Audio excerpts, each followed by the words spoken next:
3 సార్లు ఆచమనం ఎందుకు చేస్తారో తెలుసా? శాస్త్రీయ కారణం ఇదే. ఆచమనాన్ని సంస్కృతంలో గోకర్ణాకృతి హస్తేన మాషమగ్నజలం పిబేత్ అని వర్ణించారు. అంటే కుడి అరచేతిని ఆవు చెవి ఆకారంలో ఉంచి ఇందులో 3 ఉద్ధరణిల నీటిని పోసి వాటిని తాగాలి.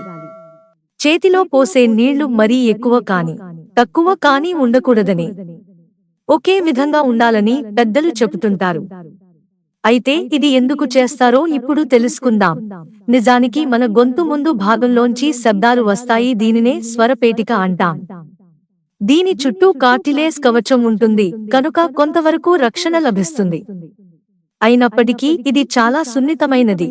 ఈ గొంతు స్థానంలో చిన్న దెబ్బ తగిలినా ప్రమాదం.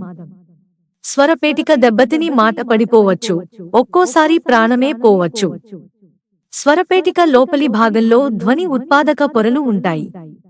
ఇవి ఇంగ్లీషు అక్షరం వి ఆకారంలో పరస్పరం కలిసిపోయి ఉంటాయి. అయితే ఆచమనానికి శరీర నిర్మాణం గురించి ఎందుకని మీకు సందేహం రావచ్చు. నిజానికి మన భావ వ్యక్తీకరణకు కారకమైన స్వరపేటిక మహా సున్నితమైనది.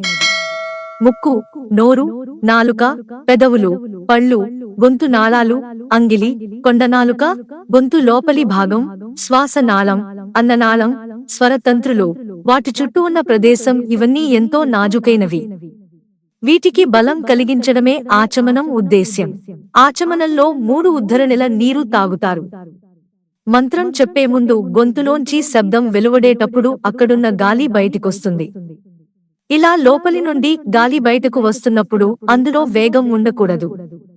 శబ్దం సులువుగా, స్పష్టంగా రావాలి.